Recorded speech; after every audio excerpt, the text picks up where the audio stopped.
Hi, this is Johan Hegg from AMON AMARTH. We have our new album Jomsviking out right now.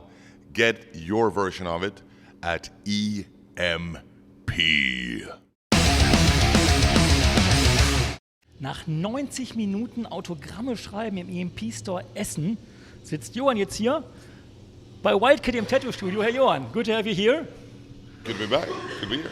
Well, first of all, congrats to the first concept record. All right. Who got the idea for that? It's kind of a joint idea, basically, because the story I was writing was kind of a private project of mine that I was just to see if I could write like a script kind of thing, right? Mm-hmm. And when we were discussing what to do, I said, well, I have this story, and maybe we could make it into a concept album. So I showed them the story, and they liked it, so they said, yeah, let's go for it. So How big was that story? Was it like an all book?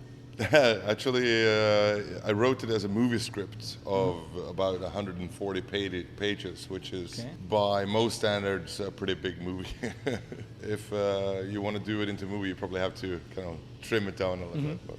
So, is that the next step in your movie career? First, become an actor. Second, become a writer. I think it was something that I always kind of wanted to do. And then when I was in that movie, Northman, the Viking Saga, I think I just reading the script and like looking at it, I said, yeah, maybe I could do this. So I just started doing it to see if it were possible, and I think it came out pretty good. So what is the story about? Well, the story is about a young man who's in love with a girl. He's in love with this girl, but she's being married off to someone else. So he tries to kidnap her and run away with her. But while doing so, they get caught and he kills a man. So he becomes an outcast, and he has to run for his life. On his escape, so to speak, he comes across a group of Vikings called the Jomsvikings, and he joins them and becomes a Jomsviking, hence the title, obviously. And as fate will have it, that's his chance for revenge as well, because he feels he has been wronged. So he goes back and he meets this woman again 15 years later. And she's not interested. She's like, no dude, I moved on, fuck off. So he's completely heartbroken, distraught, like everything the only thing he kind of lived for is gone. So he's on a path now which he can't back down, so he just keeps going, and then it doesn't really end very well for our main character. I can imagine it was quite hard work to make the music fit and the atmosphere fit to the story and write the story like the whole content of the story song by song. Yeah, some points, yeah. What we did was that we picked it. Obviously, we didn't do music for everything in the story. We just picked the pivotal points, the important things. Some songs were easier than others, but I think at the end we really got the most out of the whole story. It kind of helped as well that we didn't want to make like a concept album with a lot of musical, instrumental stuff, and we kind of wanted to make the songs work together, but also be able to stand on their own, both musically and lyrically, so that you could pull one song out of the concept and it would still work. Okay, so if the song stands on their own, you don't have to perform the album in its entirety. You can just do like a best of playlist. Yeah, exactly, and that was pretty important for us. I mean, of course, maybe at some point we want to do the whole album, and that would be fun, right? And that would work, but we also have to realize that a lot of people, they want to hear other stuff that we have in our catalog. I mean, we have 10 albums now. So you have Doro as a guest. Yes. Who got the idea to pick her? Was it you? I don't remember who said Doro.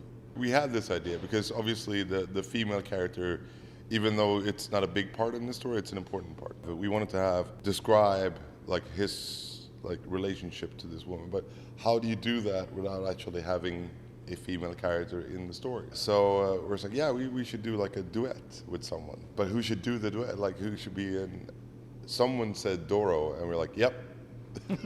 Right away. Yeah. Perfect. Let's ask her. I mean, everybody's like, yeah, that's the obvious choice. I mean, she has a great voice. Has a great character. A very strong personality, which is something that we wanted to have in the person singing, because we wanted it to translate into the character in the story as well. I mean, nowadays it's kind of common just to record on your own and send files. But in this case, she actually visited you in the studio, Yeah, correct? yeah, yeah. We did the same with Messiah last time when he was on the album as well, and we really enjoyed doing that. I mean, obviously, if it wouldn't have been possible for her to come there, we would have probably solved it in another way. But I think it's a lot better to work that way, because then you can hear what she does. You have a direct relationship. So besides all the death metal stuff, you have roots in traditional heavy metal as well, like Warlock or Maiden or whatever, correct? Yeah, I mean, we grew up with that stuff. That's what we listened to when we were kids, and that's what we still listen to. You know, it's still a big part of who we are as musicians. It's definitely old school heavy metal like Iron Maiden, Warlock. But it's not the main reason why we chose Doro.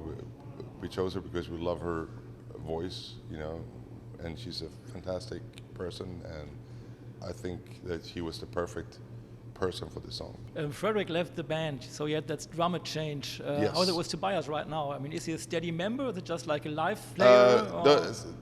Tobias was helping to write the album and record the album. We asked him to help us write and record the album because we didn't want to go out and like find a complete replacement, start working on a new album, and then realize like halfway through that, all right, this is not working out. We need to find someone else.